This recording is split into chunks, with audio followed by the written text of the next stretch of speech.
नाम के एक गांव में फिन्नू नाम का एक बैल अपने छोटे से बेटे और दूसरी पत्नी के साथ रहता है। फिन्नू की पहली पत्नी नहाते वक्त गले में साबुन फंसने की वजह से मर गई थी। फिन्नू का बेटा डीलो हर रोज माँ माँ कहकर रो रहा था, इसलिए फिन्नू ने ना चाहते हुए भी दूसरी शादी की, फुस्की नाम की एक गाय से। दिलो बेटा, मैं काम पर जा रहा हूँ। लौटने तक अपनी माँ का ख्याल रखना, उन्हें बिल्कुल भी तंग मत करना, ठीक है ना? ठीक है पिताजी, आपने कहा ना ये माँ अच्छी है, मैं इन्हें बिल्कुल भी तंग नहीं करूँगा। आप काम पर जा सकते हो। समझदार लड़का है, ये मुझे परेशान करेगा या नहीं मुझे तो नहीं पता, लेकिन मैं इसे खूब परेशान करूंगी।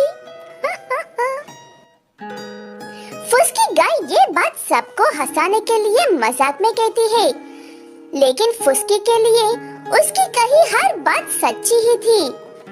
उसे बस फिन्नू के काम पर जाने का इंतजार था। फिन्नू काम पर जाते ही फुस्की डीलो से एक एक करके घर के सारे काम करवाती है। भोला डीलो हंसते हंसते सारे काम कर लेता है। आज तो सच में बहुत थक गया हूँ माँ, बहुत भूख लगी है, अब जल्दी से खाना दे दो। इतने सारे काम तो कर लिए हैं ना तुमने, अब उन्हीं हाथों से जाकर खाना भी लेकर खा लो। ये पहली बार था जब डीलो को अपनी माँ का बर्ताव अजीब लगता है, लेकिन ये तो सिर्फ शुरुआत ही थी। डीलो चुपचाप जाकर अपना खाना लगाकर खा लेता है। ऐसे वो दिन गुजर जाता है। अगले दिन फुस्की डीलो से फिर से वही सब काम करवाती है। उस दिन भी डीलो चुपचाप काम करता है। ऐसे कुछ दिन गुजर जाते हैं। डीलो को अपनी माँ का बर्ताव बिल्कुल भी अच्छा नहीं लगता है। तब डीलो फुस्की की बातों को मना करने लगता है और फुस्की उसे अपना असली चेहरा दिखाने लगती है। मैं वो सब काम कर रहा हूँ जो मुझे आता भी नहीं है। मैं थक गया हूँ, इसीलिए मैं आज कोई काम नहीं करूँगा। चुपचाप जो काम करने को कहा है वो करो, वरना अच्छी खासी पिटाई कर दूंगी तुम्हारी। मैं अब कोई काम नहीं करूँगा और शाम को पिताजी को सारी बात बता दूंगा। अब बिल्कुल भी अच्छी नहीं हो। वो बात सुनकर फुस्की डीलो की पिटाई कर देती है और इसके बारे में उसके पिता से कहने पर और ज्यादा पिटाई करूंगी कहकर डरा देती है। बेचारा डीलो चुपचाप खड़ा रह जाता है। अब जाओ यहाँ से, काम करो घर के, मेरे मुख क्या देख रहे हो? ऐसे फुस्की उस दिन भी डीलो से घर के सारे काम करवा देते हैं और अगले दिन से एक अलग ही नाटक करने लगती है। चुपचाप काम करने पर कम पिटाई होगी और सवाल करने पर अलग से पिटाई होगी। सोच लो, काम करके कम पीटना या पीट पीट कर मर जाना है।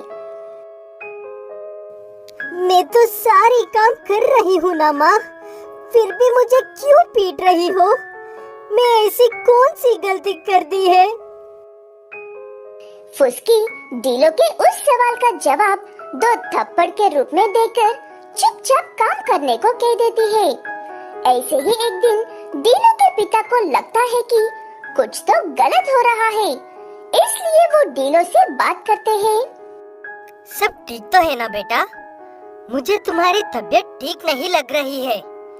बाहर दूसरे बच्चों से लड़ाई तो नहीं कर रहे हो ना?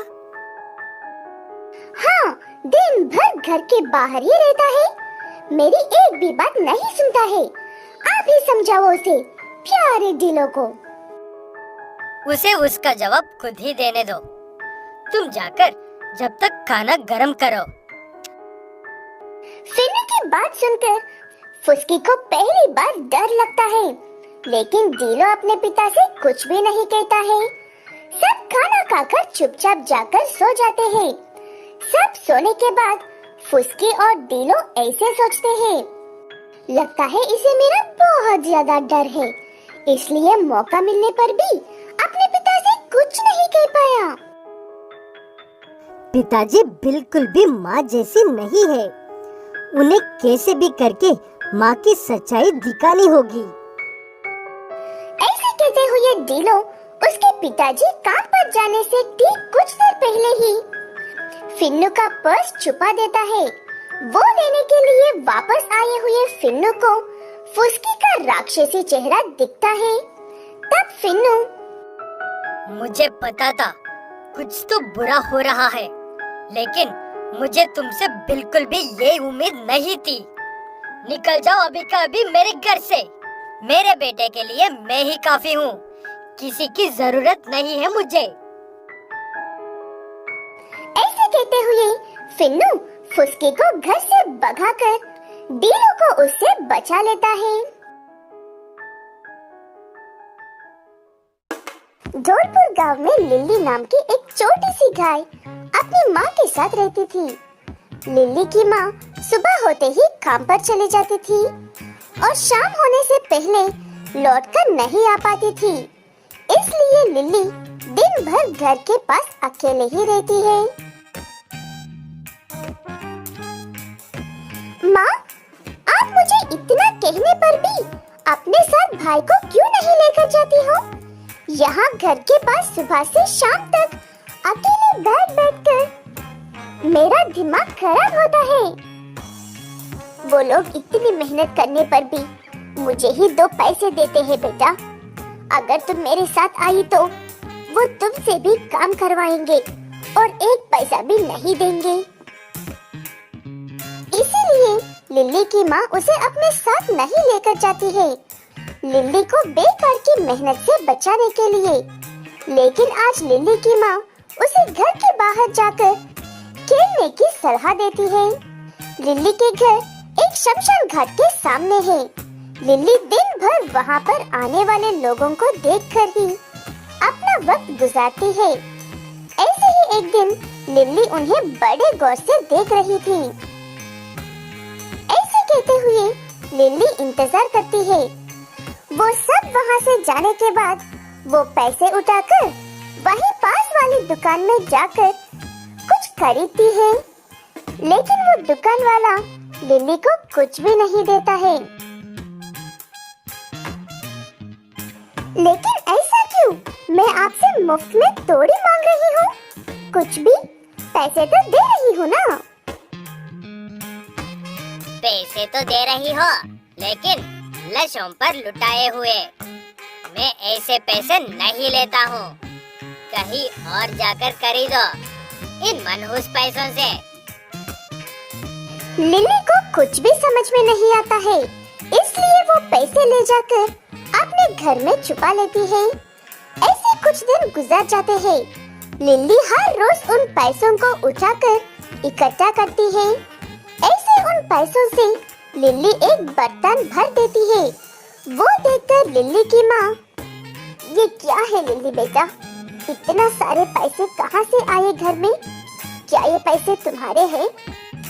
ये पैसे उन लोगों के फेंके हुए हैं जो हर रोज यहाँ से अपने लोगों की लाशें लेकर जाते हैं। मैं वो पैसे उठा लेती हूँ, लेकिन वो दुकान वाला मुझे कुछ भी खरीदने नहीं देता है इन पैसों से, इसलिए ये इतने ज्यादा हो गए हैं। क्या सच में ये पैसे मनहूसी है माँ? ऐसा कुछ नहीं होता है बेटा, तुम्हें ऐसे कहने वाला एक बहुत बड़ा बेवकूफ ही होगा। ऐसे लिली की माँ उसे अच्छे से समझाने पर लिली हर रोज खुशी खुशी वो पैसे उठाकर जमा करने लगती है। ऐसे कुछ साल गुजर जाते हैं। लिली उन फेंके हुए पैसों से अपने घर का एक कमरा ही भर देती है और एक दिन बैंक वालों को बुलाकर वो चिल्लर ले जाकर नोट देने को कहती है। जब वो आते हैं तब वो दुकानदार ऐसे कहता है, अरे भाई, शायद तुम्हें पता नहीं है, इसीलिए वो पैसे ले जाने के लिए आए हो। वो पैसे मनहूस है, लशों पर लुटाए हुए पैसे हैं वो। हमें फर्क नहीं पड़ता कि वो कौन से पैसे हैं, हमें सिर्फ उसी बात से मतलब है कि वो पैसे इनके हैं। तुम अपनी मनहूसियत अपने पास ही रखो। ऐसे कहते हुए वो बैल सारे चिल्लर लेकर लिल्ली और उसकी माँ को नोट देता है। उन पैसे देखने के बाद लिल्ली और उसकी माँ और उस दुकानदार को पता चलता है कि वो अच्छे खासे धनवान बन गए हैं। चाहे कितने भी बड़े धनवान क्यों ना बन गए हो, वो पैसे है तो मनहूस की। एक दिन सब खत्म हो जाएगा, देख लेना। आप चाहे कुछ भी कहो अंकल जी, हम आपकी बात बुरा नहीं मानेंगे। अगर आप मुझे पहली बार आपकी दुकान पर आने पर वापस नहीं भेजे तो मुझे ये पैसे इकट्ठा करने का ख्याल ही नहीं आता। वो बात सुनकर दुकानदार को और भी गुस्सा आता है, लेकिन लिल्ली और उसकी माँ को जरा सा भी फर्क नहीं पड़ता है। ये पैसे तुम्हारा है बेटा, बताओ इन पैसों से क्या करना चाहती हो तुम? अगर आपकी इजाजत हो तो मैं इन पैसों में से कुछ पैसे इस्तेमाल करके एक सुपरमार्केट खोलना चाहती हूँ माँ। उस दुकानदार को बताने के लिए वो पैसे मनहूस नहीं, उसकी सोच मनहूस है कहकर। ऐसे कहते हुए दोनों माँ बेटी मिलकर एक सुपरमार्केट खोलते हैं और उन्हें उसमें भी ढेर सारे कामयाबी मिलती है।